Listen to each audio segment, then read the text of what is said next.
Hello friends, and welcome to the Hanged Man in the Moon. If this is your first time here, welcome. Thank you for coming. I'm pleased to meet you. If you've been here before, thank you for returning. I'm truly honored. Friends, if you are a returning visitor, you probably already know that I'm in the second half of my deep dive year into the Lenormand system. The system that originated in Germany under the name of the Game of Hope, but when it was exported into France, they added the name of Madame Lenormand, and we now have the Lenormand deck, and it's available all across the world. It became very popular, very well known, and very commonly used. And I'm curious, do you use the system? If you do, let me know in the comments below. What do you think? Do you like using it? Do you have a special way of using it? Share if you like, and I'd love to hear from you. But I'm really enjoying this exploration of the system in a more focused way than I have in the past. And I hope you're enjoying watching me stumble my way through this. And friends, because you are here and because you have given the time to join me on this journey, I'd like to say thank you.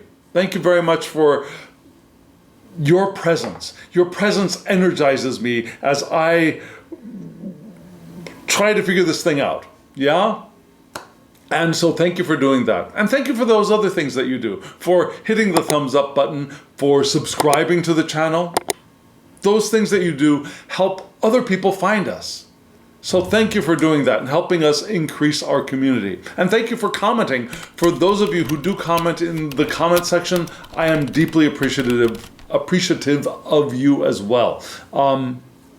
You help me, us, all of us. You help everybody. So you are a blessing, and thank you for that.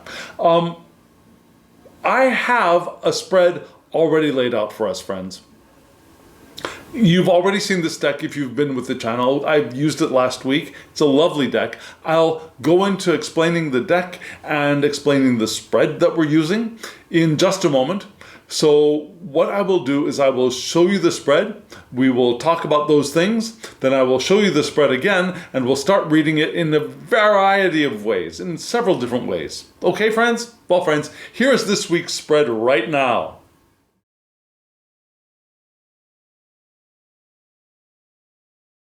Friends, this is the Butterfly Lenormand by a friend of mine called Mendy Dunn.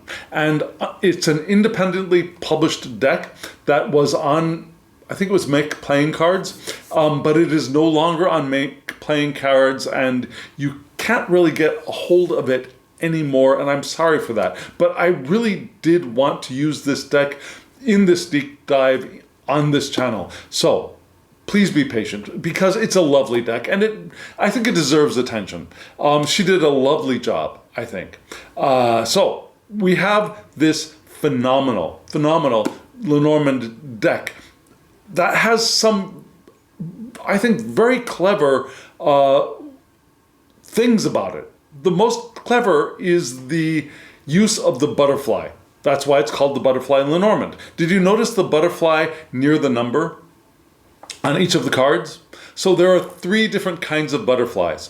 One is a white butterfly, and that is generally for cards that are positive. There is a black butterfly, and that is generally for cards which are, you tell me, that's right, negative. And then there's a multicolored butterfly, which is generally for cards which are neutral. So if you are fairly new to Lenormand, or you're still working your way through Lenormand, this would have been a phenomenal deck to help get that sense recorded in the memory, right?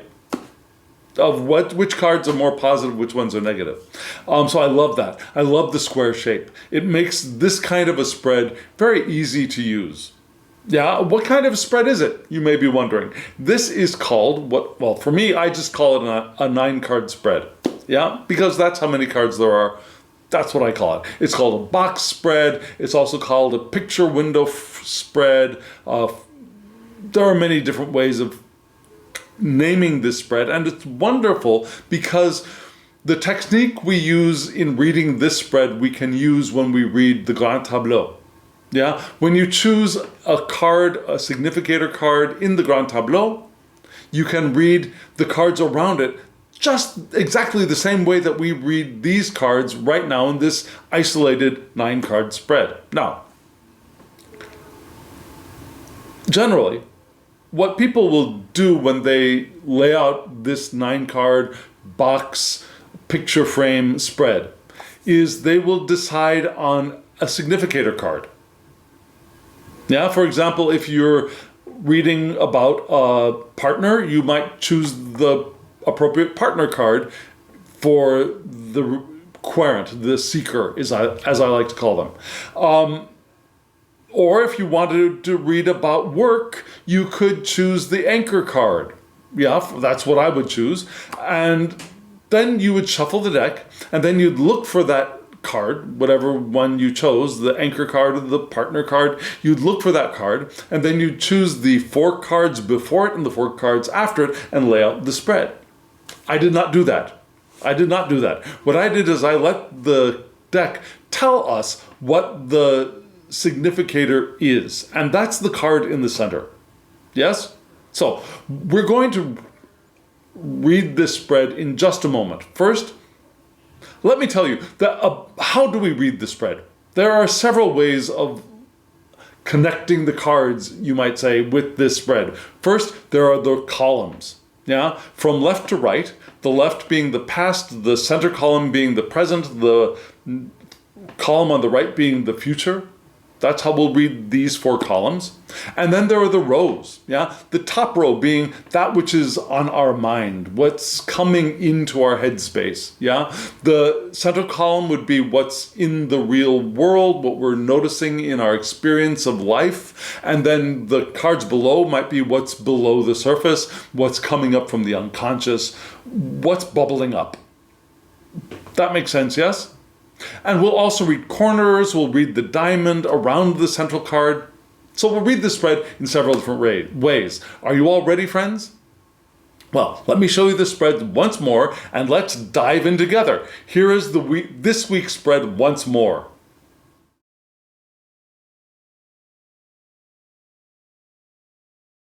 Friends, you just saw the spread. And starting in the upper left-hand corner, we had the tower, then the letter, then the whip. And below the tower, we had the clouds, the mountain, and the ship. And then below those, we had from left to right, the bouquet, the tree, and the snake. And the central card for this spread is the significator card, which is the mountain. So right off the bat, we see that we're starting off with a not so happy central significator message, right? And you know me, I like to get a general read of the positivity and negativity of a spread, and this one don't look so good. I'm just saying, yeah? Just at first glance, it doesn't look so positive, right? But let's look at it piece by piece, okay? So, starting at the top, we had 2 neutral cards, with the tower and the letter, and then a neutral negative card with the whip. The 3 cards below, we started off with the clouds, which is negative, and the mountain, which is negative. So we've got 2 negatives and 1 neutral negative, right? Now that neutral negative now gets knocked off by the neutral positive ship. So we're still left with 2 negative cards. And then below we had the bouquet, which is positive. That knocks off 1 negative. We've got a negative card left. The tree is neutral positive, and the snake is neutral negative. Those 2 cancel each other out, but we're still left with 1 negative card, and we might as well point to the central card, the mountain, as that one, right? So we've got a bit of a negative feel to this spread. Also, looking at the suits here, you know, the playing card, not so much inserts here, but rather the indication. I really like inserts, I just gotta say. I like seeing the full card beautifully displayed in an insert, makes it very easy to read, but these are actually okay. Yeah, we can see the clubs, the diamonds, the hearts very easily in this butterfly Lenormand, which makes this a wonderful deck for me to use. Some decks, you can't see them as clearly, and it's a little bit irritating. I'm just saying. So these are wonderful, very practical. So what do we see? We saw a lot of the black cards, right? There's only one red card, the heart with the tree. The rest are all spades, which are the least bad for me, and then clubs. We had 1, 2, 3, 4 clubs, and 1, 2, 3, 4 spades, and one little heart. Yeah, which is the most positive, but still, we've got a lot of negative indications in the playing cards as well. So, this spread is a bit of a Debbie Downer, yeah? We're just saying. So, why would I want to read this spread for us now, in these troubling times, if it's just going to bring us all down? Well, remember, the cards are potentials.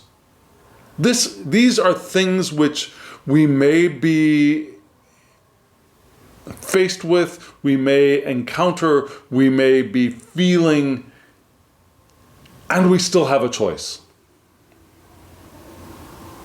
Yeah, my own personal week ahead spread that I laid really pointed to the need to make the choice to find the positive in my daily experience.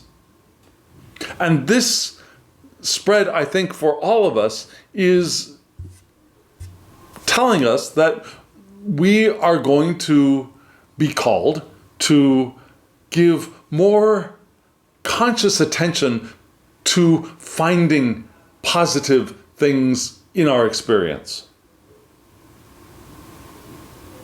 We have the potential and the right and the freedom to choose all the negativity we want, and there will be plenty present for us, I believe, in this coming week. But we also have another choice possible to us. And let's see what this spread is pointing us towards. First, we're going to look at that central card, which is what? It is the mountain.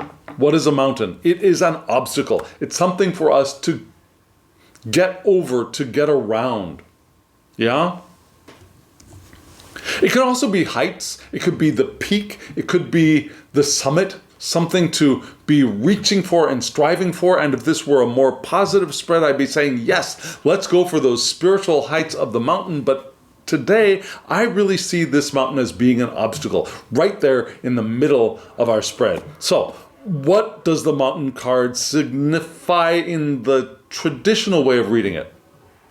And I suddenly felt like my friend Wendy Bosley just for a moment, but channeling friends right here in the middle of a Lenormand reading. But the mountain is what? It's an obstacle. It's something that blocks our passage. Remember, this deck was created in a time before we had airplanes, before we might have even had hot air balloons, things to get over mountains more easily. Right? Mountains were still things that were very challenging to get through if we wanted to go on a journey. So those obstacles, challenges, they're not insurmountable. We can get over them. It might require some good timing. You might not want to go over the mountain in the middle of winter and get covered by an avalanche or frozen in the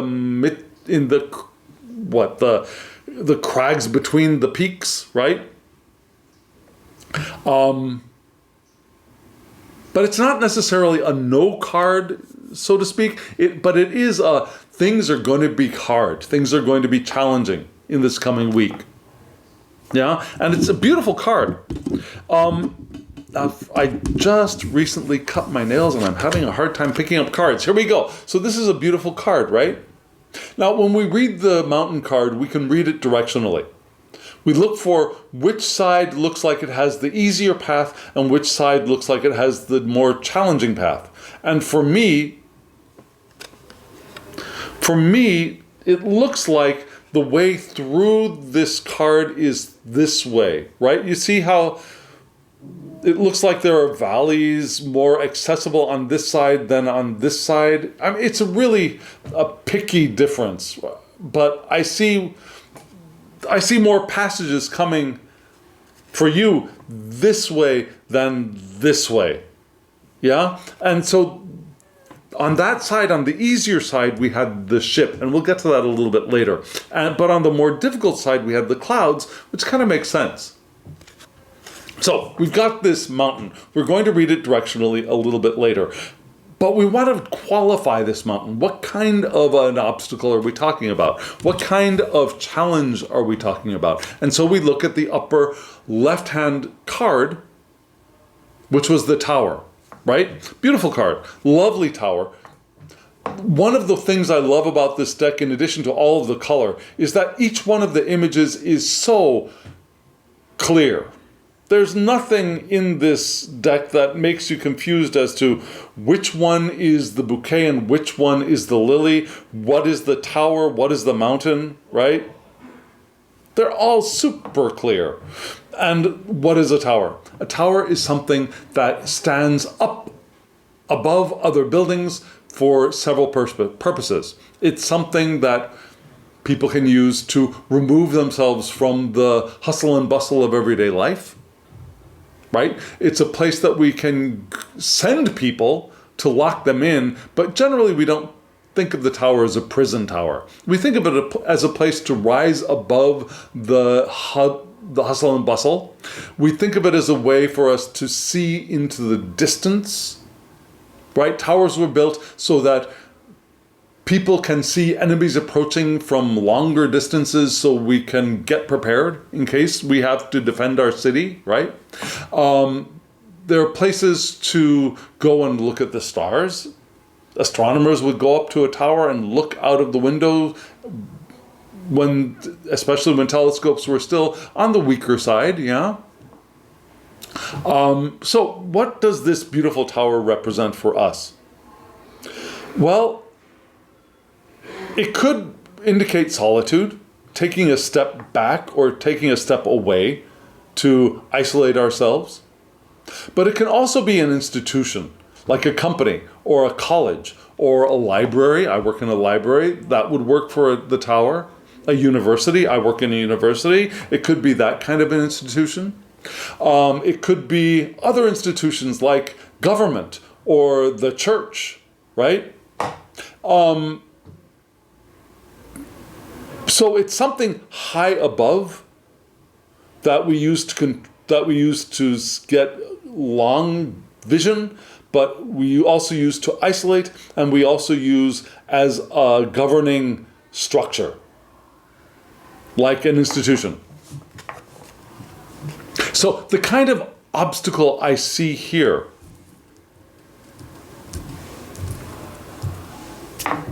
right now is isolation.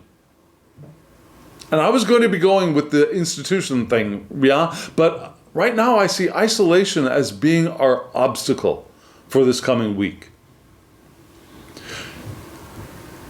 And isolation can be positive or negative, but right now I think our isolation is what is going to be the problem. Okay, that's where I'm going. So we're going to start looking at the cards from past, present to future. Yeah? And remember, each one of the cards can change a little bit, can change drastically actually, depending on the cards that we're relating it to. So for example, I just read that tower as isolation, but in the past column it could go back to being an institution. Although I kind of think it isn't. So we start off in the past. Our isolation is not a new thing, apparently. Now, we're coming from a time of being not COVID isolated, but a little isolated, a little removed, a little bit disconnected. And I think generally, we have been that in the recent past. I know that we have been that in the United States, although it seems like things might be turning around a bit.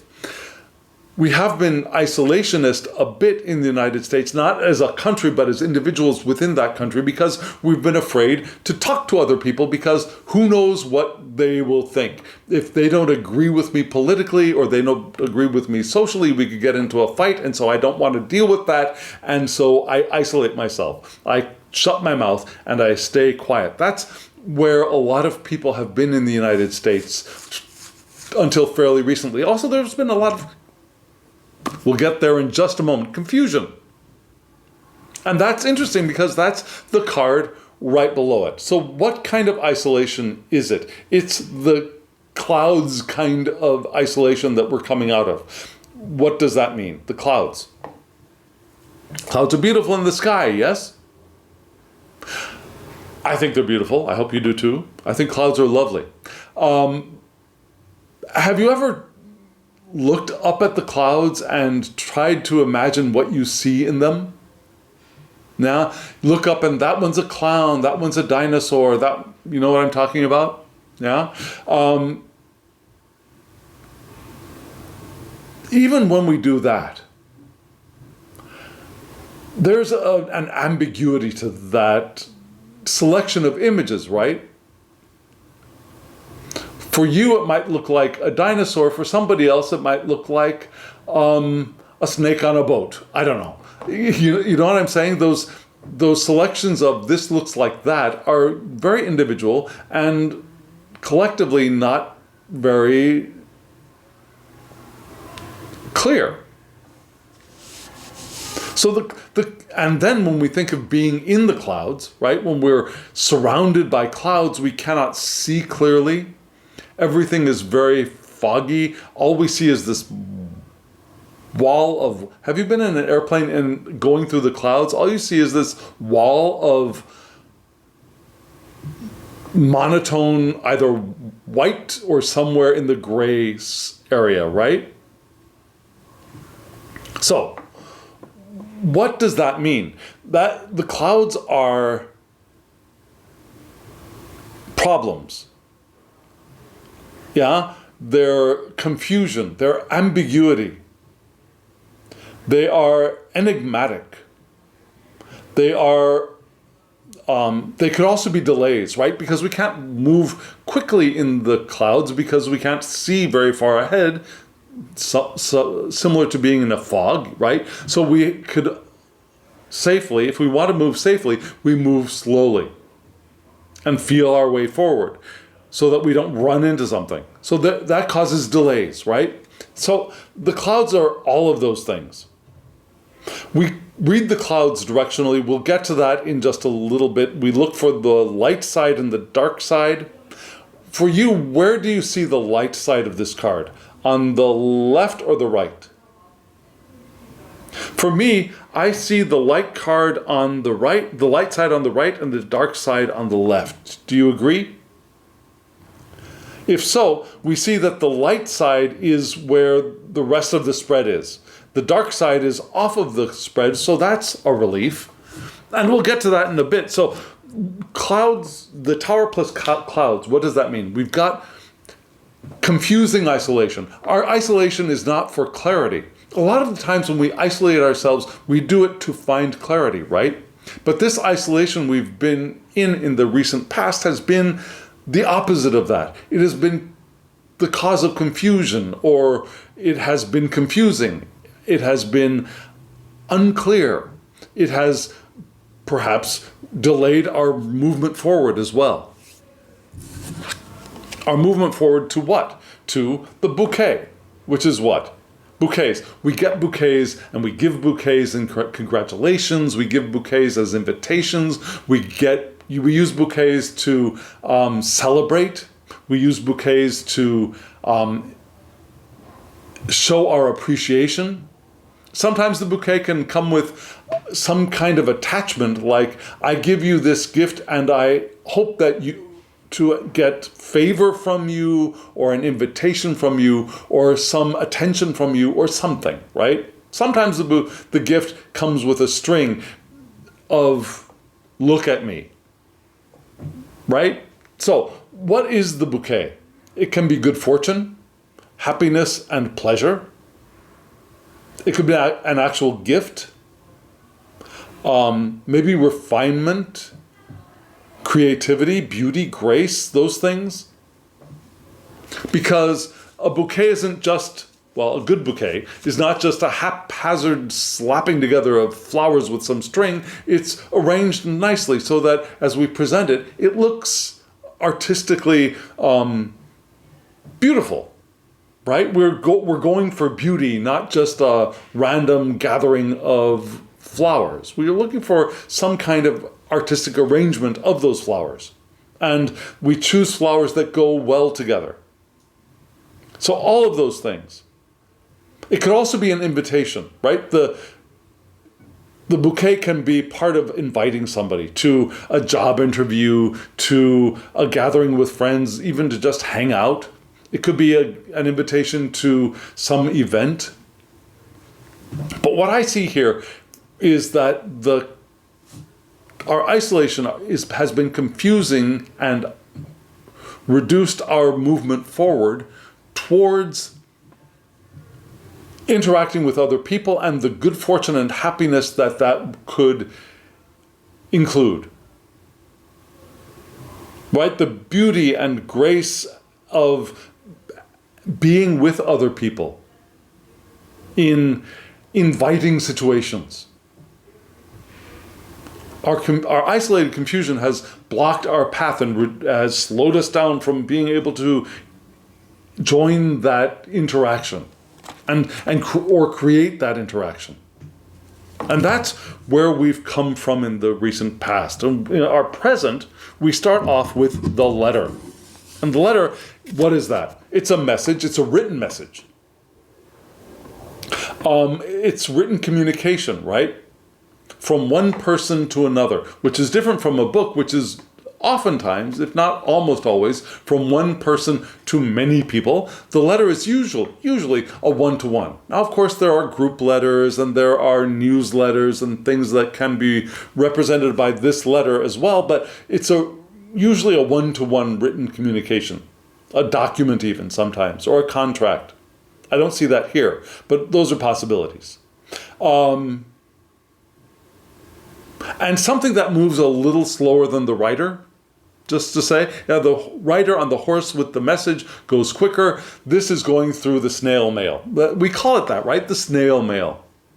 So it's slower than the rider, which is a horse mail. Yeah? So in the present, we are looking at messages, written communication, one-to-one. Maybe not text messages, but they could be text messages.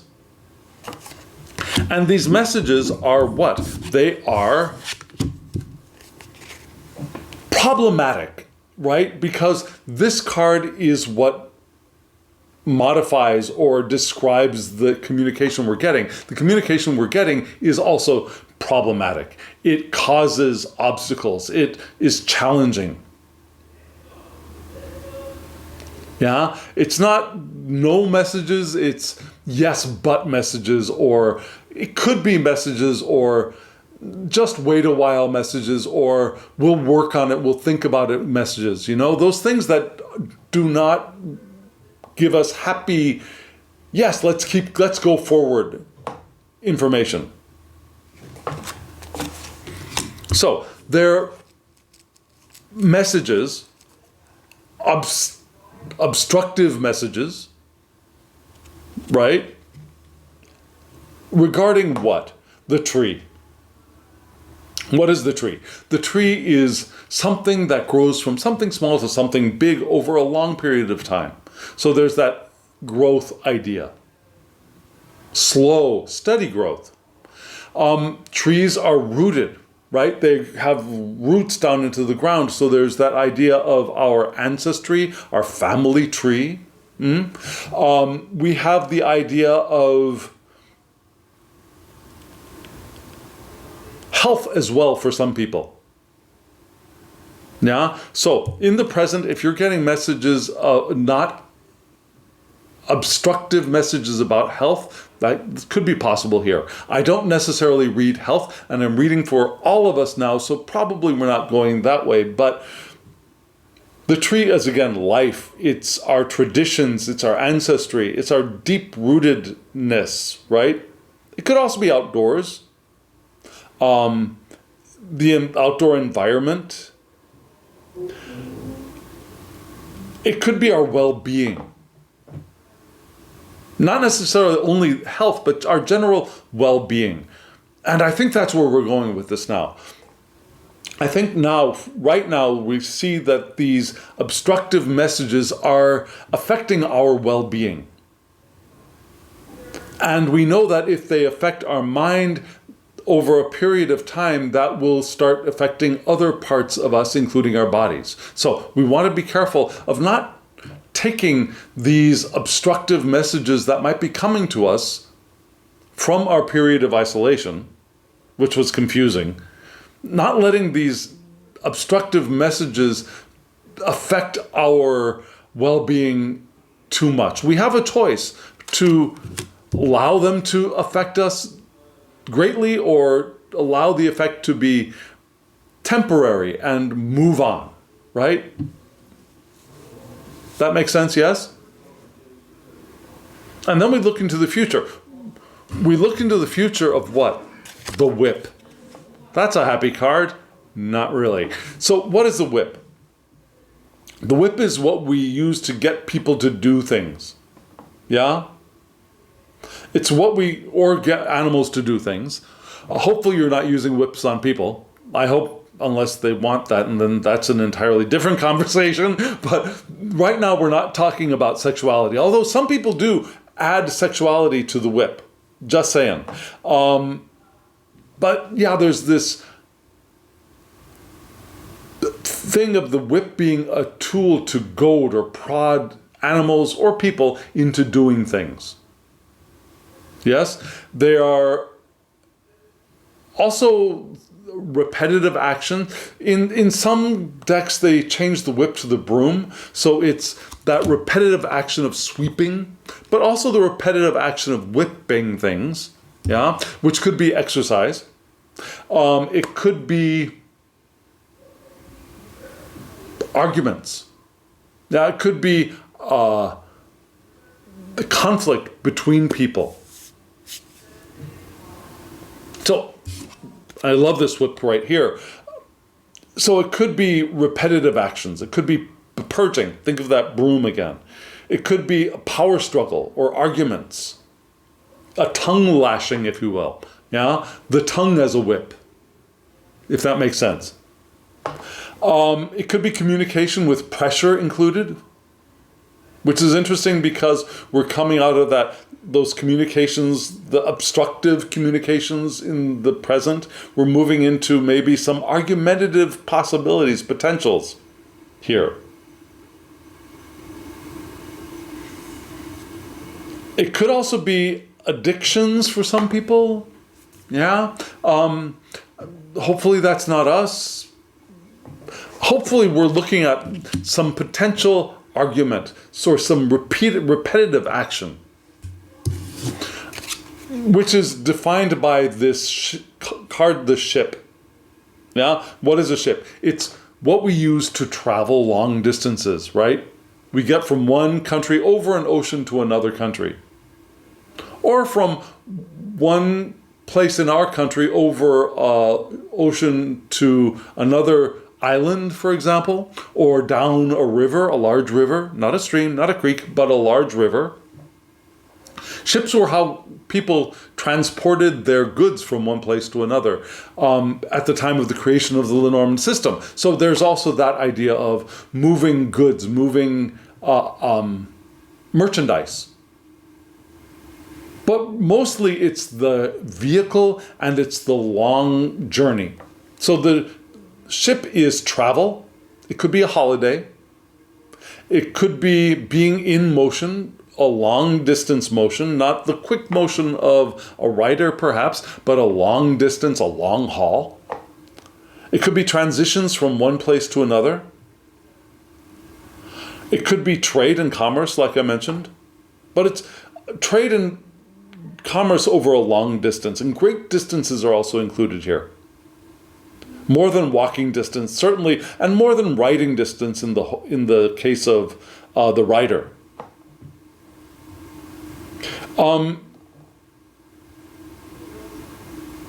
So it could be a motor vehicle, it could be your vehicle, but I don't think that's what we're looking at here. What I think we're looking at here is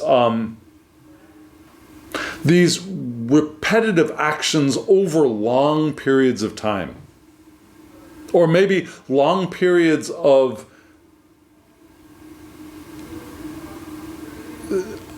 hostile, argumentative communication. Maybe we're going to have to be called to stand up for ourselves in some way. Although, I think this is a future that we don't want to be moving in. I think this spread is telling us that if we keep going in this direction, we're heading towards this argumentative communication of what? The snake. And what is a snake? A snake can be knowledge. It can be learning and intelligence. Think of, especially in the East, snakes are seen as more wise, more intelligent than we see in the West with our association with snakes and Satan and the Garden of Eden so we also have that. We also have the tempter snake, right? The false snake. We also have the transformative snake, the transformation of shedding old skin to transform into the newer version of self, right?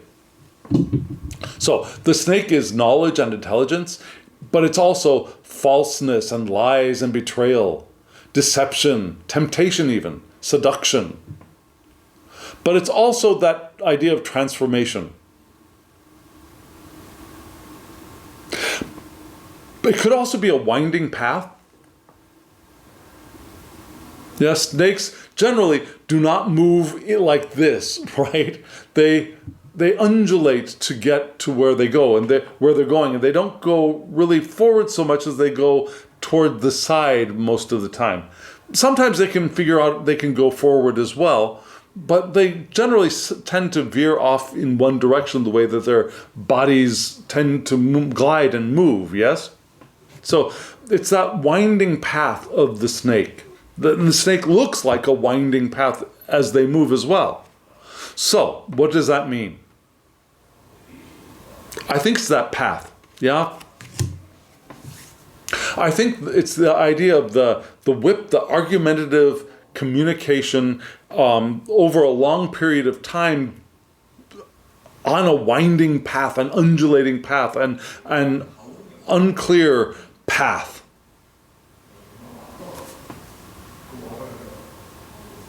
And it causing us to have greater delays in moving in the direction we want to move. Yes? So this is a potential direction for us to be moving in if we choose, and I hope we will choose something else. And remember, I've got another spread that I will read later on this week that will maybe help point us in the direction of where we actually want to go. I hope that's what it's going to be showing us. But right now what I see is we're not going in the direction we want to be going in. Yes? Now we're going to look at the rows. We'll look at the headspace first. And our headspace starts off with the tower, which is isolation again, I think. Trying to remove ourselves from what we see around us. Yeah? And from in that space, we're getting what? We're getting communication. We are getting communication into that space of our solitude, into perhaps even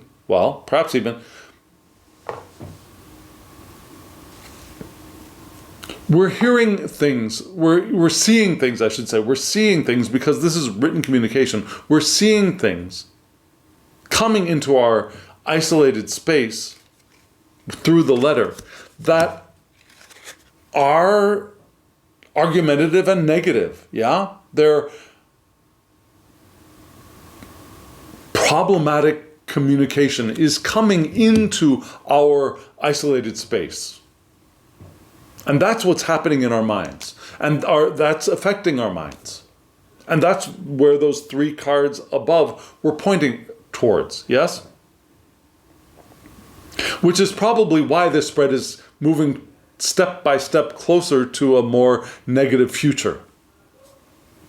And in the world around us, what do we see? We start off with the clouds, yeah? The clouds, confusion, again, problems in the world around us. There are a lot of problems in the world around us. But remember, we're reading this card directionally, right? And the lighter, strangely enough, the lighter side of that cloud card is the central card, which is the mountain.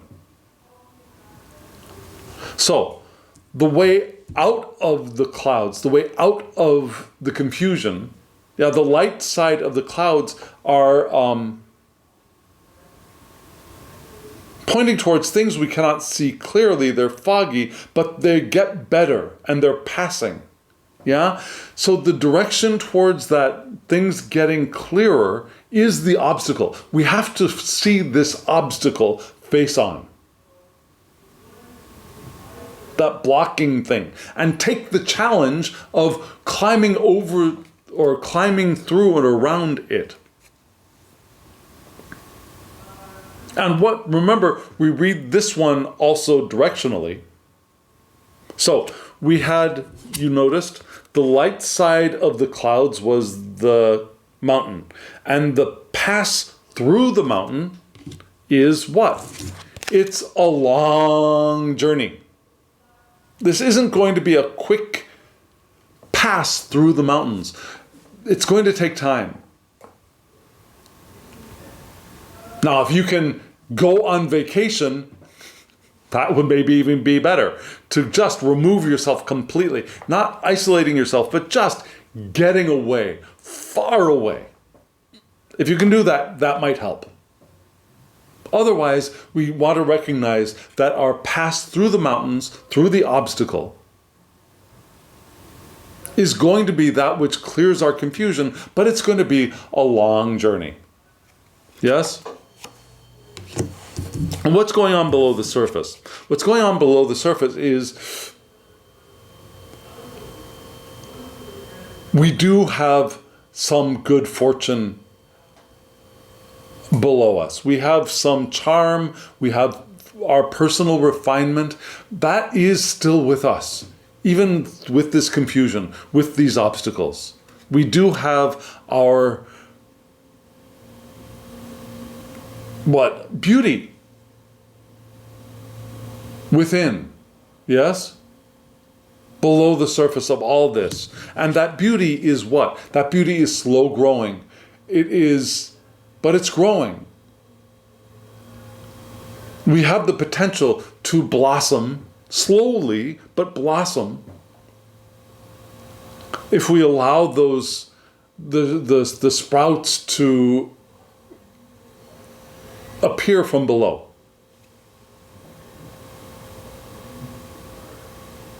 So the beauty, the charm, the grace, the luck, the good fortune starts off small, but it can grow.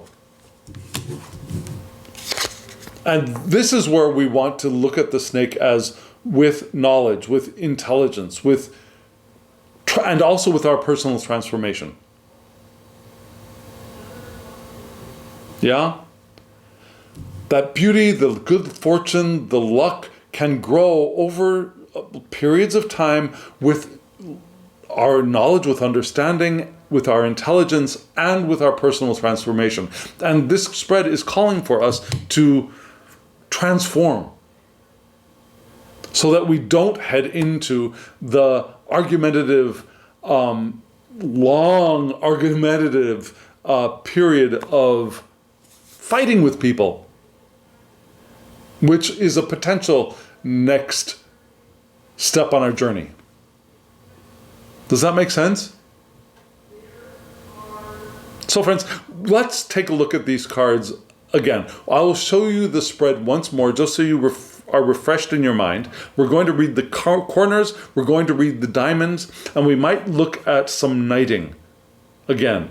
I've been doing knighting fairly regularly, and I'm not really sure which card I want to focus on or that I really think that we could use more clarity about. But yeah, let's do those things. First, I'll show you the spread. We'll look at the corners, we'll look at the diamond, and then I'll think about knighting. Okay, friends, here is the spread once more.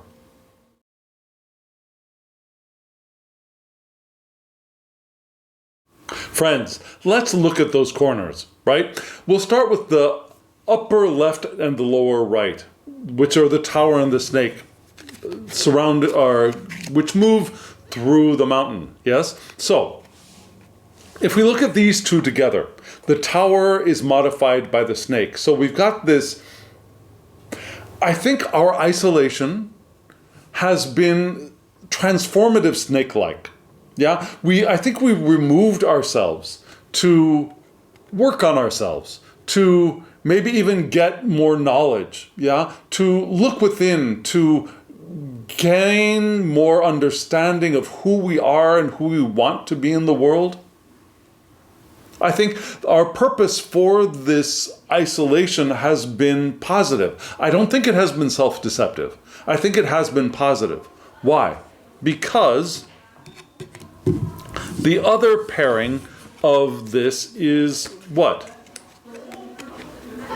It's the bouquet and the whip. Right? Which is what? It's repetitive. What? It's okay, so purging. Purging. Yes. Okay, so yes. So the purpose of this isolation from which was kind of an obstacle, a challenge, was for the challenge of purging, a beneficial purging, yeah? The gift of clearing out what's been in ourselves, which has been the accumulated dust on our souls, you might say. The accumulated detritus in our unconscious or in our personal spaces. And I don't mean necessarily physical spaces of our bedrooms or our living rooms or our houses, but rather our internal spaces. Our purpose for isolating, for removing ourselves, was to clean ourselves up, to get rid of the trash, to get rid of that which has been encumbering us. Yeah? So that there was a beneficial quality to that. But unfortunately, when we look at the diamond, we see that there have been confusing messages. Right? The clouds in the written form of the communication has been, we get messages, we get letters, we get emails, we get stuff which are into that isolated space which cloud our purpose, distract us perhaps even. The clarity of vision that we had anticipated achieving is fogged by the stuff that's coming into us. The written communication that is coming into us. And so,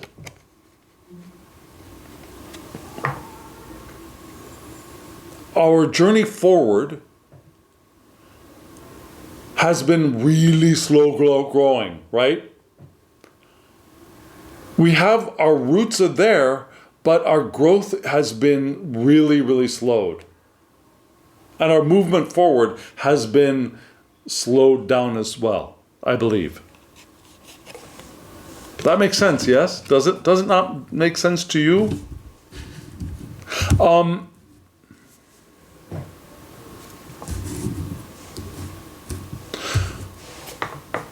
This tower thing, I think is, well,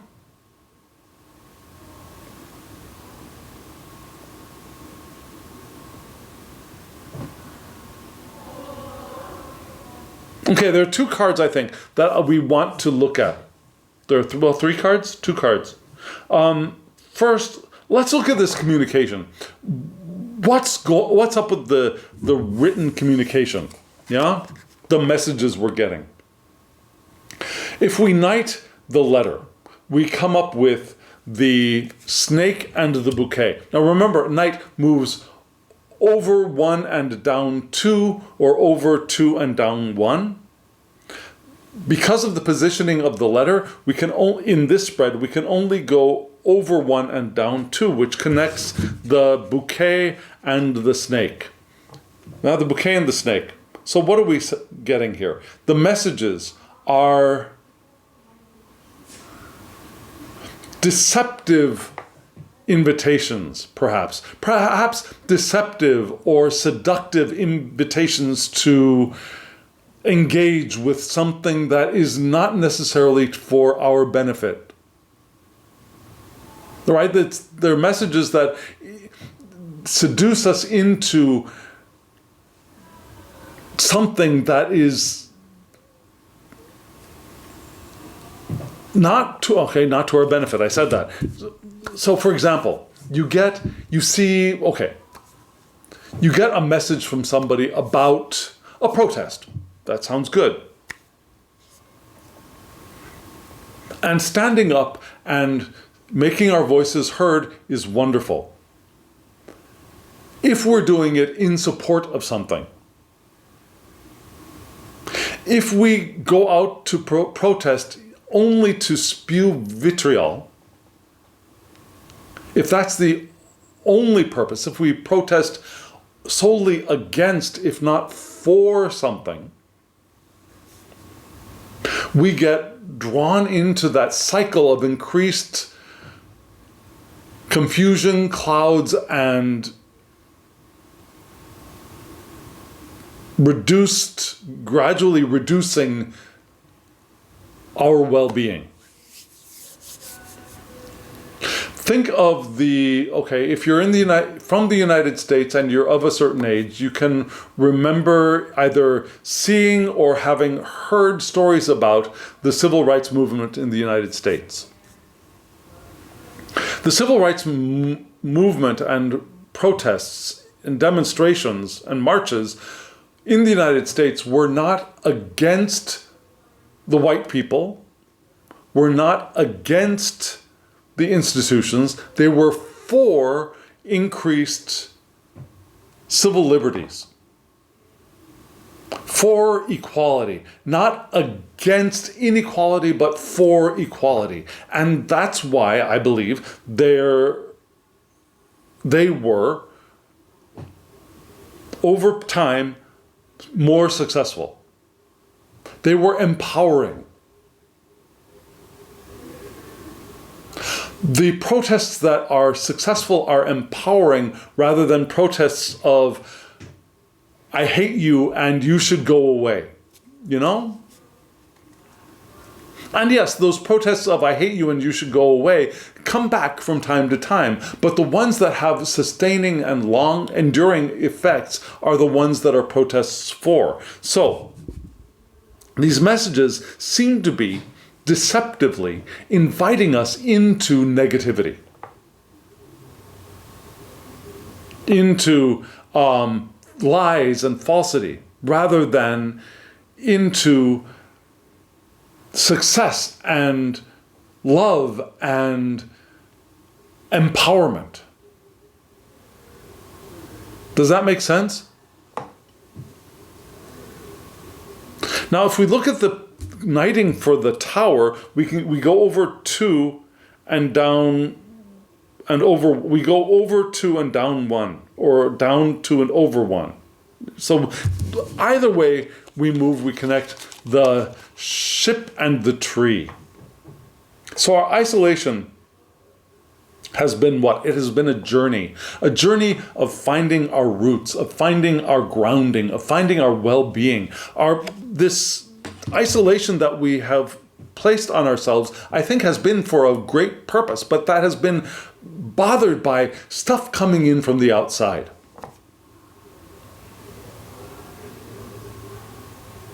That makes sense?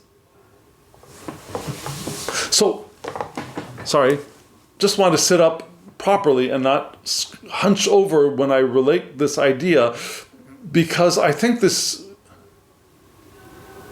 is empowering. This negative message is empowering. It's to show us the direction that we could be moving in, and we have the choice to go another way. If we've been isolating ourselves and we've been protecting ourselves and removing ourselves from the confusion of things that we see happening around us, around in the world, we may have been doing that for great purpose, for a good purpose, for a powerful purpose of finding our core, finding our grounding, finding our well-being.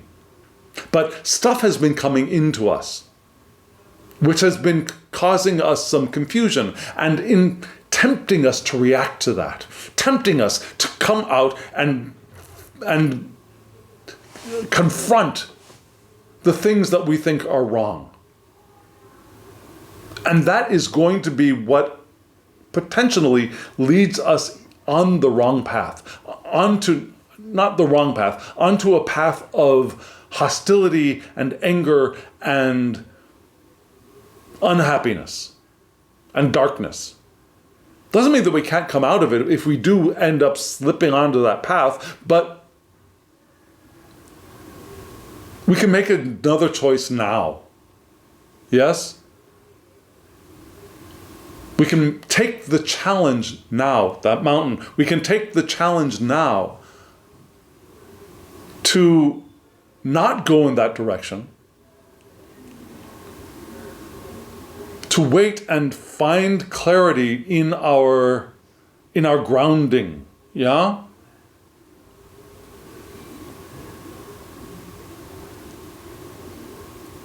To not take the bait.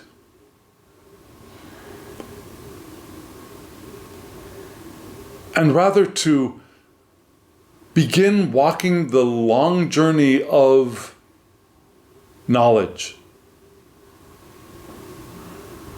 Yeah? To allow ourselves to recognize the clouds that we are in and allow ourselves the time to sail out of the clouds. The clouds and the ship are mirroring each other. And to wait for the blessings of good fortune and happiness, which are rooted deep within us, the bouquet and the tree, to transform us.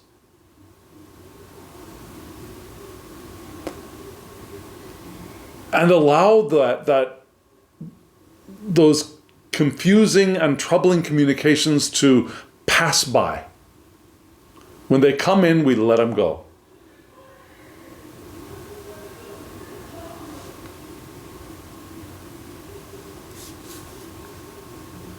We don't have to take the bait. And maybe those messages that we're getting are the bait. We don't have to take it. And that might be the title of this video. Don't take the bait. Does that make sense? So, messages come into us. They're confusing. They rile us up, or they cloud our purpose and intent. Remember, we're here on this channel. The question we ask every week is, how can we live our lives more intentionally? Well, those messages that are coming in are maybe knocking us off course a bit from our path of our true intention. So we can take the bait and run off of our course, or we can allow the bait to pass us by. Don't take the bait. Yes? I hope that makes sense. If it does, let me know in the comments below. If it does not, let me know in the comments below. I'd love to hear from you. And friends, in just a moment, the QR code and the web address for my online tarot shop will appear right before your eyes. If you want to hop on over, take a look at what I have to offer, order a reading for yourself, for somebody else. Tarot, Lenormand. I don't have Lenormand up there yet, but if you ask, I'll do a Lenormand reading for you. Now, if you want a 3-card reading with Lenormand, just type in that request when you make your order. We can do it for you. Okay? Friends, and thank you. Thank you for coming through this challenging spread with me. And now, as always, I wish you love, joy, well-being, and pure awareness. Thank you.